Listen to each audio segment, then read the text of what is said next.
फिर बेगैरत बेटे की खबर आती है, कहता नहीं जी मेरे यारों ने कहा है अगर बुलेट ना मिली तो नाक कट जाएगी, कैसे भी करो खालू बुलेट तो लानी पड़ेगी। जब ये खबर आती है वो बाप जिसकी खुराक 8 रोटी थी आज बेटी ने ला के खाना रखा है, आधी रोटी पे हाथ कांप गए हैं, आधी रोटी से ज्यादा अगला लुकमा हलक तक नहीं जा रहा है। और तुम्हारी मर्जी है, जाओ जाकर के मजारों के गुंबद बनाओ, जाकर टाइल्स पर पत्थर लगाओ या जाकर कौम को आग लगा दो, मैं रोकने नहीं आया, बताना चाहता हूँ खुदारा बचो इन रवैयों से। हमारी अस्सलामु अलैकुम वरहमतुल्लाहि व तआला व बरकातुहू। यकीन है नाज़रीन आप लोग खैरियत व आफियत से होंगे। तो सामाईन, मेरे दोस्तों भाइयों, आज मैं आप सब के लिए एक बहुत ही खूबसूरत तकरीर का रिएक्शन वीडियो लेकर के आया हूँ, जो मुफ्ती हम्माद रज़ा मुरादाबादी साहब क़िबला की है। आप सुने, इंशाअल्लाह आपका ईमान ताज़ा हो जाएगा। और मुफ्ती हम्माद साहब क़िबला बहुत खूबसूरत अंदाज में तकरीर करते हैं और लोगों को पसंद भी आती है। तो आइए हम आपको मुफ्ती हम्माद रज़ा मुरादाबादी साहब क़िबला की तकरीर सुनाते हैं। 12 करोड़ में शादी हुई और की किसने? कलमा पढ़ने वालों ने। किसने? ये कलमा पढ़ने वाले की कहानी है। इन अमीरों ने गरीबों का जीना हराम कर रखा है। बहुत अच्छा करने की जरूरत नहीं है। अगर गुरूर है ना दौलत का तो सुन, हुए नामवर बेनिशां कैसे कैसे, जमीन खा गई आसमां कैसे। और तुझे खुदा का वास्ता, बरातों में जाते हो, इस्लाम में बरात का तसव्वुर नहीं है। खाना खाते हो लड़की वाले का, लड़की वाले पे वाजिब नहीं है। तुझे एक वक्त की रोटी भी दे, लेकिन जब उस पे प्रेशर बनाया जाता है, देखो जी कुछ देना या ना देना, बरात का खाना अच्छा कर लेना, लड़की वाला सोचता है शायद खाने पे छूट जाएंगे। उसने कहा क्या चाहिए? कहता बस कुछ नहीं, बिना हड्डी का कोरमा करा दीजिएगा। बिना हड्डी का कोरमा हो गया। 10 दिन पहले खबर आती है, सुनो नाश्ते को भी कुछ लोग कह रहे हैं। बेटी वाले ने दबते दबते डरते डरते किसी तरीके से नाश्ते पे फैसला किया, ठीक है नाश्ता भी तैयार कर दिया जाएगा। 3 दिन पहले बेगैरत के घर से लिस्ट भेज दी जाती है, देखो जहेज की लिस्ट दे रखे हैं, सामान मिला लीजिएगा, कोई कमी रह जाए तो ला के रख लीजिएगा। इस्लाम इसकी कतई इजाजत नहीं देता है, बिल्कुल इसकी इजाजत नहीं है। फिर बाप जैसे तैसे करके जहेज भी पूरा कर लेता है। 2 दिन पहले फिर बेगैरत बेटे की खबर आती है, कहता नहीं जी मेरे यारों ने कहा है अगर बुलेट ना मिली तो नाक कट जाएगी, कैसे भी करो खालू बुलेट तो लानी पड़ेगी। जब ये खबर आती है वो बाप जिसकी खुराक 8 रोटी थी आज बेटी ने ला के खाना रखा है, आधी रोटी पे हाथ कांप गए हैं, आधी रोटी से ज्यादा अगला लुकमा हलक तक नहीं जा रहा है। और तुम्हारी मर्जी है, जाओ जाकर के मजारों के गुंबद बनाओ, जाकर टाइल्स पर पत्थर लगाओ या जाकर कौम को आग लगा दो, मैं रोकने नहीं आया, बताना चाहता हूँ खुदारा बचो इन रवैयों से। हमारी कौम ने तबाही के सिवा कुछ नहीं सीखा है। 70 सालों में बर्बादी के अलावा हम किसी तरफ नहीं जा रहे हैं। कान खोल के सुन लीजिएगा, जब बाप के आगे रोटी आई है उसने आधी रोटी पे हाथ रोका। बेटी ने कहा था अब्बा आज से पहले 4 रोटी खाते थे, आज तबीयत तो ठीक है ना? बाप कहता हाँ बेटे, बस रात तबीयत घबरा रही है। बेटी तो बेटी होती है, बेटी वो होती है जो बिना पूछे बाप का चेहरा पढ़ लेती है, फिर हाथ पकड़ के कहती है अब्बा बता, तुझे मेरी कसम है इस उदासी की वजह तेरी बेटी तो नहीं है, बता तो सकी ये जो लुक़मे कम हो गए हैं कहीं मेरी वजह से तो नहीं हो गए हैं। जब बेटी इस तरह से बाप का हाथ पकड़ती है, बाप के सब्र के बंधन टूट जाते हैं। बाप चीख मार के बेटी का चेहरा देख के रो के कहता है बेटी क्या बताऊं, जिन्हें अपना समझ के बेटी देने का फैसला किया था आज उन्होंने लिस्टों पे लिस्टें भेजी, मैं सब कुछ पूरा करता रहा, आज बुलेट की फरमाइश आ गई है। ए मेरी बेटी तू खूब जानती है तेरे बाप ने ठेला लगाया, मजदूरियां की है, मगर बेटी मैंने अपनी गैरत का सौदा नहीं किया। बेटी काट छप गए हैं, दावत का पैगाम जा चुका है, अब क्या किया जाएगा? हैसियत गाड़ी देने की नहीं है। खुदा की कसम जब बेटियां इतना सुनती है बाप का हाथ तो छोड़ देती है, लेकिन मुसल्ले पे सीधी चली जाती है। तुम्हें खुदा का वास्ता दे के कहता हूँ किसी की बेटी की आंख के आंसू का सबब न बनना। जब बेटियां मुसल्ले पे जाके रोया करती है, किसी को खबर हो न हो, उसके आंसू के टपकने का दर्द और धमाका मदीने के गुंबदे खजरा वाले आका तक जाया करता है। और याद रख जब बेटियां सर पे दुपट्टे डाल के रोती है, मदद को कोई आए ना आए, ज़हरा का बाबा मदद के लिए जरूर आया। धारे तकबीर, धारे बस लगे आला हजरत हजरत अल्लामा मुफ्ती हम्माद रजा साहिब किबला धारे हैदरी जिंदाबाद जिंदाबाद। निकलेंगे इंशाअल्लाह इन झगड़ों से, ये कसर बाकी न रखें। फिर क्या होता है, कभी आई बारात लौट जाती है, कभी आई बारात लौट जाती है, लौट जाती है। कभी खाने पके रखे रह गए। आज चल तू मुखिया है, तू प्रधान है, तू बेटे वाला है, आज तो तुझसे कोई हिसाब नहीं लेगा। मगर क्या भूल गया, जब मलकुल मौत आके पंजा गाड़ेंगे और लोग आखिरी तख्ता लगा के आएंगे, उस वक्त बचाने कौन आएगा? अल्लाह कौन आएगा बचाने के लिए? ये जो हराम की बारात खाने गए थे, या वो जो तेरी झूठी शान और शौकत की दलाली कर रहे थे? कोई नहीं आएगा। कब्र में अगर आएगा तो सिर्फ ज़हरा का बाबा आएगा। क्या बात है, बात सिर्फ हुजूर आएंगे, और वरना और कोई नहीं आएगा। मेरा नबी बेटियों को बचाने आया है, और बेटी बचा के दिखाई है। अगर आज तेरी वजह से बेटी मारी गई तो फिर तू नबी वालों में नहीं, तू उन वालों में गिना जाएगा जो बेटियों को जिंदा कत्ल करते थे। बाबा जो जिंदा बेटियों को कत्ल करते थे, तू उनमें गिना जाएगा। निकलो इन रवैयों से।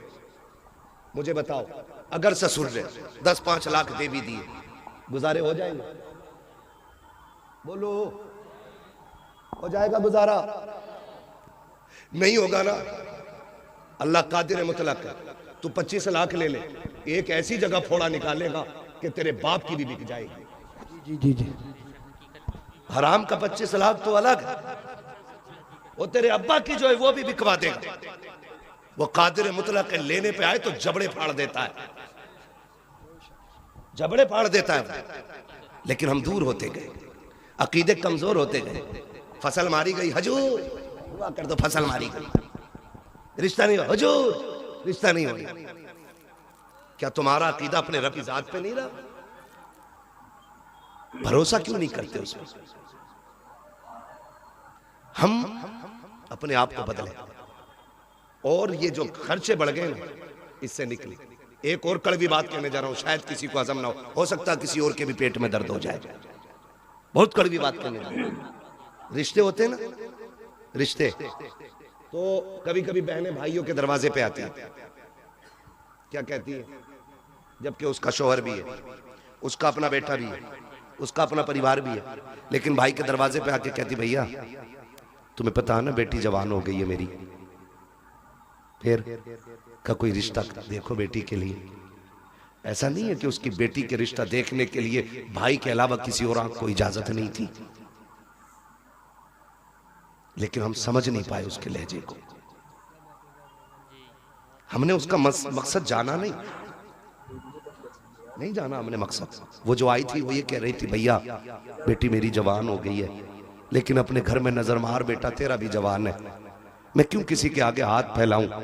क्यों ना ऐसा हो कि तू बेटे को लेके आ जा, मेरी बेटी को इज्जत से अपने घर ले आ। लेकिन हमने क्या कहा? हमने कहा हाँ देखेंगे। जो 2-4 ठलुए बैठे थे ना चाय पीने वाले, हाँ भाई मुखिया घर में है कोई? ये मुखिया किसी का नाम हो तो बुरा मत मानिए। और हजरत कह रहे थे आपको किसने बताया? ये मेरा इलाका है, मुझे अपने इलाके में पूछने की जरूरत नहीं है, मुझे हर इलाके हर गांव की खबर है कहां क्या चल रहा है। हम तो बस यही चाहते हैं ना कि पूरी उम्मत इकट्ठी हो जाए। हम तो सिर्फ एक बात चाहते हैं कि एक रस्सी के साए, एक हुजूर के झंडे के साए में सारे खड़े हो। यही तो मतलब है ना। हम यहां चापलूसी करने नहीं आए। मैं आपसे कहना चाहता हूं, हर घर की कहानी है। कह रहे हाँ देखूंगा। किसी ने कहा यार गरीब है बहन तुम्हारी, कुछ सोचा कहा मदद कर देंगे, जबकि बहन के हिस्से को भी खा के उस पर सांप बन के बैठा है अब्बा के मरने के बाद ये भाई। इसलिए कि बाप की जायदाद में से बेटे का नहीं, बेटी का भी हक है। बेटी का भी हक है। बहुत अच्छा। मैं कहता हूं खुदा की कसम, अगर शरीयत के इस कानून को लाजिम कर लो ना, जो बेटे का वो बेटे को दिया जाए, जो बेटी का वो बेटी को मिले, इंशाअल्लाह ये डिमांड की लानत ही समाज से खत्म हो जाएगी। बेशक सुभान अल्लाह सुभान। हाँ, लेकिन अब्बा की 50 बीघे मिली। एक मोटी मिसाल दे रहा हूं, कोई ऊन के दून करके मत बैठना इसमें, कभी कैलकुलेटर लेके बैठो। एक मोटी बात मैं आपसे कह रहा हूं। मोटी बात क्या जानते हो? अब्बा ने 75 छोड़ी, एक बेटा एक बेटी छोड़ी। जी जी ठीक है जी, तो 25 तो बेटी की भी थी, 50 बेटे की और 25 बेटी की, सारी बेच के खा गया। उसकी बेटी गरीब है तो कह रहा 2 लाख दे दूंगा, एहसान करेगा? उसका खाते हुए नहीं देना चाहते। मेरे नबी को देख, सगी बहन कोई नहीं मेरे हुजूर की, कोई सगी बहन नहीं मेरे हुजूर की। हुजूर की रिजाई बहन दुनिया हजरत सुभान अल्लाह के नाम से जानती है। रिजाई समझते? यानी कि ये उनकी बेटी थी हजरत शीमा, जिनका मेरे नबी ने दूध पिया था। हजरत हलीमा सादिया की बेटी। सुभान अल्लाह समझ गए इतनी बात? तो ये हुजूर की सगी बहन नहीं है, रिजाई बहन, दूध शरीक बहन। यह रिश्ता हुजूर का इनसे।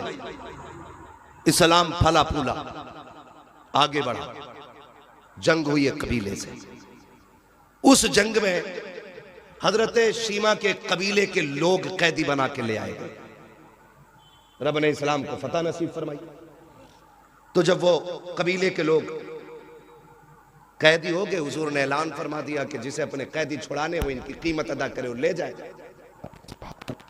समझो है, मैं बहन बता रहा हूं, कीमत अदा करे और छुड़ा के ले जाए। तो कबीले वालों ने कहा चंदा कर लिया जाए, चंदा कर लिया जाए।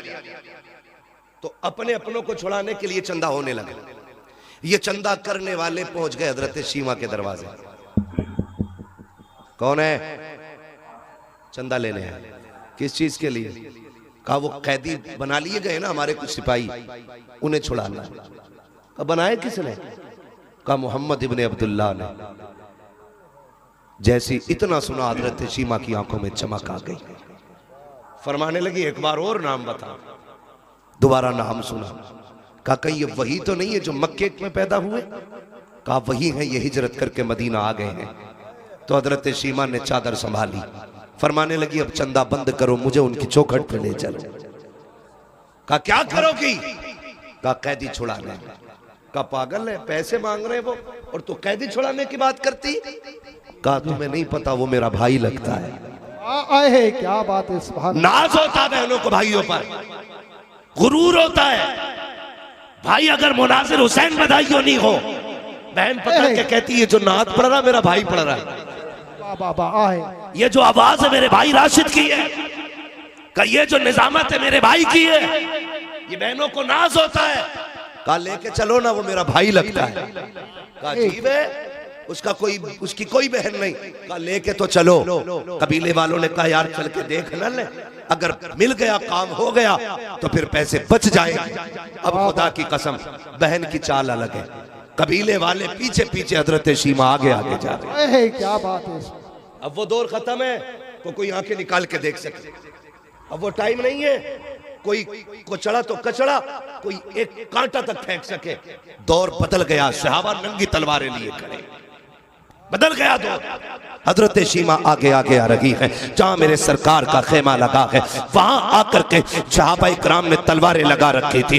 जैसे आप अंदर जाना चाहती है, सहाबा ने तलवारें आगे लगा दी। देहाती औरत किधर जा रही है? उन्होंने कहा कल्लू सबीली, मेरा रास्ता छोड़ो। कहा कौन है तू? कहा मैं तुम्हारे नबी की बहन लगती हूँ। उन्होंने कहा ठहर जाइए, ये कोई मसला नहीं है, हमारे नबी की कोई बहन नहीं है, पहले इजाजत ले लेते, पता कर लेते हैं। हजरत शीमा ने कहा था जाओ उनसे जाके कह देना आज वो आई हुई है जो ये कहती थी अल्लाहुम्मा इब्क़िलना मुहम्मदा, अल्लाह मेरे मोहम्मद को सलामत रखना।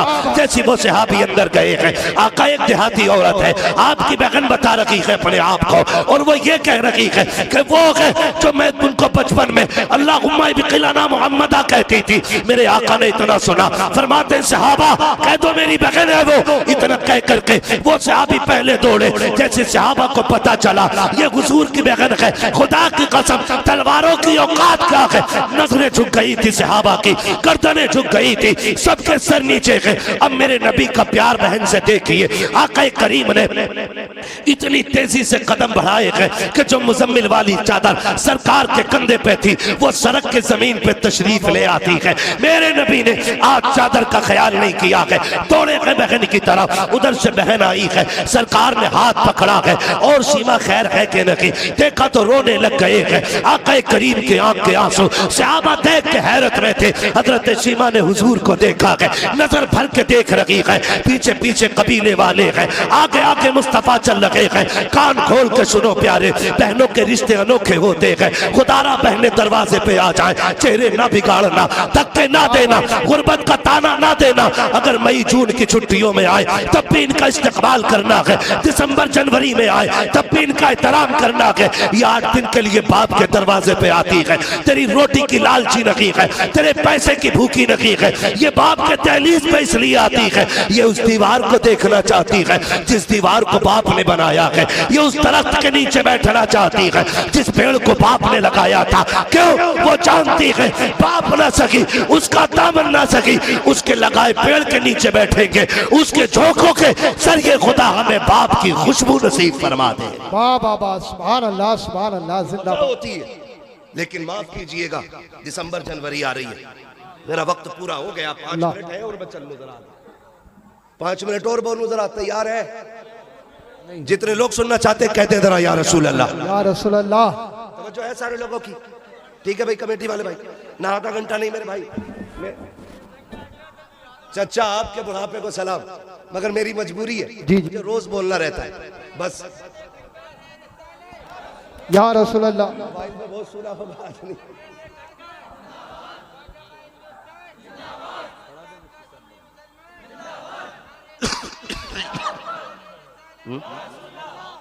तवज्जो है सारे लोगों? जी जी। आ रही दिसंबर जनवरी की ठंड, स्कूलों की छुट्टी होंगी कि नहीं? बोलो, छुट्टी होती है कि नहीं? बहुत कम लोग पढ़ते हैं इधर। भाई ये बात तो नहीं पता होगी ना जो पढ़ने लिखने वाले लोग। होती है कि नहीं दिसंबर जनवरी की छुट्टी? है? उसमें क्या होता? बच्चे कहते हैं अम्मी मम्मा के घर चलो ना, तो मैंने हर बार ये कहा छुट्टी होगी तो चलेंगे। अम्मी हमारी कल से छुट्टी 8 दिन, मम्मा के घर जाना। बहन बड़ी हसरतों से बच्चों को तैयार करके लाई और 2 दिन हुए थे, भाभी ने क्लेम लगा दिया, इल्जाम लगाया कि तेरे बच्चों ने गमला तोड़ दिया, तेरे बच्चों ने घड़ी तोड़ दी। ये बिला वजह में खुद कब तोड़ के कहती है तेरे बच्चे बड़े शैतान हैं, इन्हें संभाल नहीं पाती है। जब बहनों को ये ताने भाभियां देती हैं और भाई गुग्गू बन के बैठा रहता है ना, तो फिर 8 दिन के लिए आने वाली बहन 3 दिन में बिस्तर समेट के जाने लगती है। और तुझे खुदा का वास्ता बरकतें तब नहीं गई जब तेरे हाथ टूटे थे, बरकतें तब नहीं गई जब तेरू अपाहिज हो गया था, बरकतें तब रूठ गई जब रोती हुई बहन दरवाजे से लौटी है। याद रखना, तब बरकतें रूठी जब बहन दरवाजे से रोती हुई गई। खुदारा मैं इनकार नहीं करता कि आप बीवियों को उनका हक ना दो, हम भी बीवी बच्चे वाले लोग, हमारे घरों में तलवारें नहीं चलती हैं, हम भी साथ रहते हैं अपने बच्चों में, लेकिन हक नहीं है हमारी बीवी को कि वो हमारी माँ या हमारी बहन के खिलाफ बोले। अगर तेरा हक मारा जाता हो तो बात कर, वरना हम वो जबान खींच लेंगे जो हमारे माँ बाप के खिलाफ चलेगी। उसकी वजह यह है, तुम भी कान खोल के सुन लो, जो बीवियों के गुलाम होते हो या ससुराल के दलाल होते हो, कान खोल के सुनो, सुनो। बीवी ने तब अपनाया जब तुम्हारी सेहत अच्छी लगी है, ससुरालियों ने तब तुम्हें एक्सेप्ट किया जब तुम्हारी कमाई पसंद आई है, वरना अगर हाथ टूटा हुआ था लड़की वालों ने कह दी दामाद नहीं बनेगा, कमा नहीं पाता था ससुरालियों ने कह दी हमारे दामाद नहीं। हाँ मगर खुदा की कसम, भैया कोई बात है, बार बार कान में मसला हो रहा है, एक बार